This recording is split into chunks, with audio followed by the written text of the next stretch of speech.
बाबा साहब अम्बेडकर की विचारधारा को लेकर के, महात्मा फुले की, माता सावित्रीबाई फुले की विचारधारा को लेकर के, संत गाड़गे की विचारधारा को लेकर, संत रामवीर की विचारधारा को लेकर के, छत्रपति साहू जी महाराज की विचारधारा को लेकर के जब वो हमारे बीच में आए और उन्होंने हमें एहसास कराया कि हमारे पिछड़ेपन का कारण क्या है। अगर हमें अपना पिछड़ापन दूर करना है तो जितने हम जातियों में बटे हुए लोग हैं, जिनको हम पिछड़े कहते हैं, दलित कहते हैं, अकलियत समाज के लोग कहते हैं, जो इस देश के मूल निवासी हैं, अगर हम आपस में भाईचारा बना करके अपने वोट का एक जगह इस्तेमाल करें और अपने नुमाइंदे चुन करके लखनऊ और दिल्ली भेजें, जहां से हमारे हित का कानून बनता है और जहां से लागू होता है। ऐसे विचार जब उन्होंने हमारे बीच में रखा, हम सारे लोगों ने माननीय कांशीराम साहब के विचारधारा से प्रभावित होकर के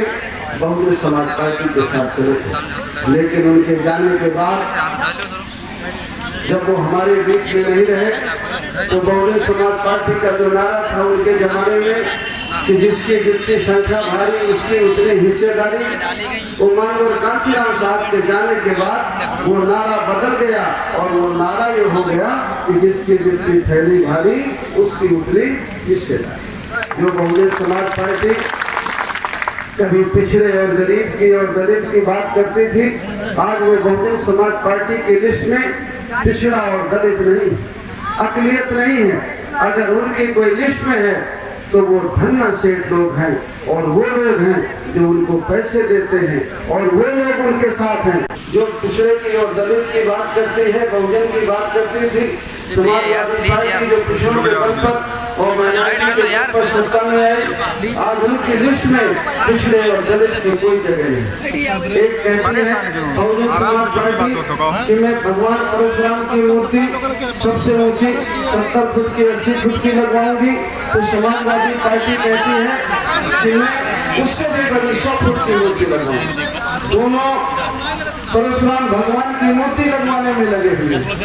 उनको ना तो बाबा साहब के पास पड़ा था, लेकिन सत्ता के आने के बाद, सत्ता में आने के बाद वो लिस्ट गायब हो गई और नतीजा ये है कि विदेशों में काला धन जितना 14 से पहले था, 2014 से पहले था, आज वो डबल हो गया है।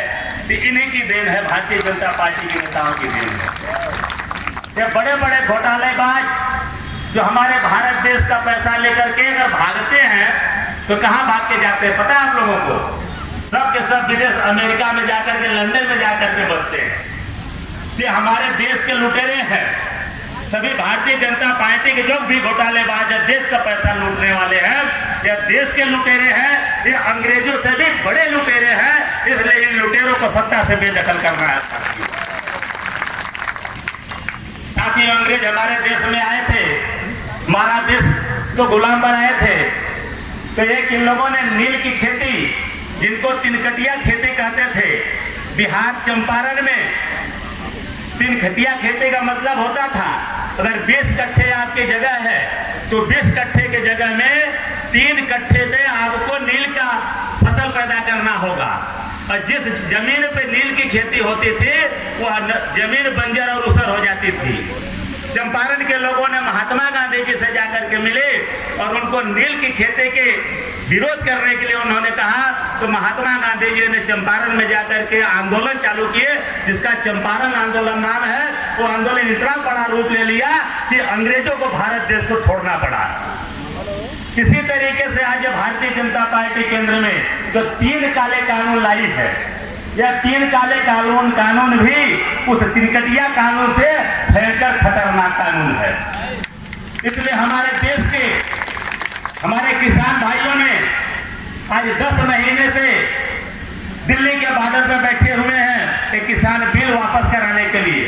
देखिए, घमंडी और अंधी सरकार, कुछ पूंजीपतियों के गुलाम में चलने वाली है सरकार, किसान भाइयों की आवाज को सुन नहीं रही है। आज लगभग हजारों किसान से ज्यादा हमारे किसान भाई हजारों से ज्यादा शहीद हो चुके हैं, लेकिन प्रधानमंत्री जी को नजर नहीं आ रहा है। घमंड तो इतना है। आज ये सरकार बड़ी बड़ी नारा देने के बाद आज इनके बड़े बड़े मंत्री, यहाँ तक कि हमारे सूबे के मुख्यमंत्री एक ठोको की राजनीति कर रहे हैं, एक गुंडागर्दी की राजनीति हो रही है। इनके जो विधायक मंत्री हैं, केंद्रीय राज्य मंत्री, जो केंद्रीय गृह मंत्री कहे जाते हैं, इन्होंने अपने भाषण दे करके किसानों को धमकी दिए और इन्होंने कहा कि आप सुधर जाओ, नहीं तो हम आपको सबक सिखा देंगे। वह सबक अभी 4 दिन पहले लखीमपुर खीरी में हमारे किसान भाइयों पे, हमारे किसान भाई शांतिपूर्वक जो रोड पे रह करके किसान के हक की बात कर रहे थे, ऐसे किसान भाइयों पे पीछे से गाड़ी चढ़ा करके हमारे 10 किसान भाइयों की इन्होंने शहीद करके हत्या कर दी। साथियों, हत्या करने के बाद भी 10 गाड़ियां और भी उनके ऊपर चढ़ा